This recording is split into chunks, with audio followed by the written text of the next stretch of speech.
శ్రీరామనవమి మహాపర్వణి పుణ్యకాలే సీతా సమేత శ్రీరామచంద్రమూర్తి దేవత లీలా పాణిగ్రహణ మహోత్సవ అంగత్వేన కోటిశూలకప్రభ నిర్విఘ్నం కురు మే దేవతగా హరికేశు పర్వత శ్రీ మహాగణాధిపతిః పూజ్యోస్తున్నట్టు గాయామి మయాదేవానుకోండి అనేనా రక్షావన దేవత సుప్రీత ప్రదనాప్రదా భవంతు రక్షావన దేవత పూజా ప్రసాదం గమానస్య శిరసా గృహ్ణామి.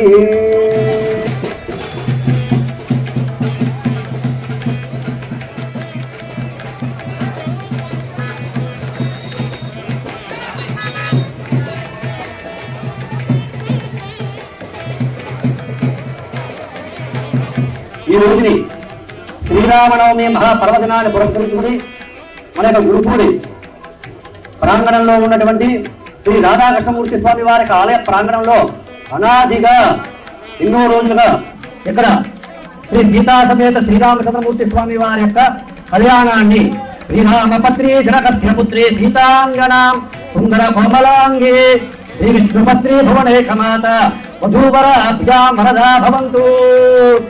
మనం ఏ కళ్యాణం చేసినా కానీ మన ఇళ్లలో వివాహ మహోత్సవం జరిగినా కానీ ముందుగా ప్రథమంగా సీతారాముల యొక్క ప్రార్థనే చేస్తాం. స్వామివారు ప్రథమంగా ఎంతో మంది దేవతలు ఉన్నారు దంపతులుగా, కానీ ప్రథమంగా ఈ సీతారాముల కళ్యాణ మహోత్సవంగానే మనం ఎలా అయితే చేస్తామో మనకి నూతన సంవత్సరం ప్రారంభించిన తర్వాత కూడా మొట్టమొదటిగా జరిగేది ఈ సీతారాముల వారి కళ్యాణ ఉగాది మహోత్సవం మనకి ఆరోగ్యించే సంవత్సరం మొదలు.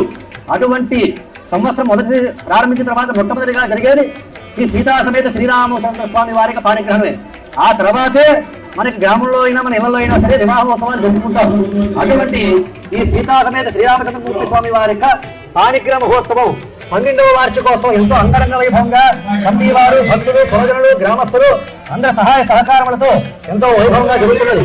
ఈ కళ్యాణ మహోత్సవంలో స్వామివారి అయోధ్య నుంచి మనం ఈ యొక్క పూజాస్థలానికి ఆహ్వానించిన ప్రారంభం తర్వాత స్వామివారికి పాద ప్రక్షాళన చేద్దాం. పాద ప్రక్షాళన కార్యక్రమం పూర్తయిన తర్వాత లోక కళ్యాణార్థం జరుగుతున్నటువంటి ఈ కళ్యాణ మహోత్సవంలో రక్షార్థం రక్షాబంధన ధారణం మనం అందరినీ కూడా రక్షించబోయా రాజాధిరాజ శ్రీ రామచంద్రమూర్తి అంటూ స్వామివారిని ప్రార్థన చేస్తూ రక్షాకంగణ పూజని పూర్తి చేశాం. ఆ రక్షాకంగణ ధారణ ఇప్పుడు జరుగుతున్నది. తరువాత యుగ్మోపేత ధారణ అయిన తర్వాత స్వామివారి యొక్క అమ్మవారి యొక్క ప్రవరణ చెప్పుకుని స్వామివారి యొక్క పాద ప్రక్షాళన గావించి తదుపరి వివాహ మహోత్సవంలో ప్రధానమైన ఘట్టమైనటువంటి కన్యాదాన మహోత్సవం పూర్తయిన తర్వాత జీలకర్ర బెల్లం స్వామివారికి కళ్యాణం ముహూర్తం ఆ భాగమైన తర్వాత తలంబరాలు ఇలాగా ఈ యొక్క కళ్యాణ మహోత్సవం అంతా కూడా జరుగుతుంది. కాబట్టి భక్తులందరూ కూడా జరిగేటటువంటి ఈ లీలా కళ్యాణ మహోత్సవాన్ని వీక్షించి ఆ సీతా సమేత శ్రీరామచంద్రమూర్తి స్వామి వారి యొక్క పాత్రులకి అనుగ్రహానికి పాత్రలు అవుతారని చెప్పేసి కోరుకుంటూ జై శ్రీరామ్.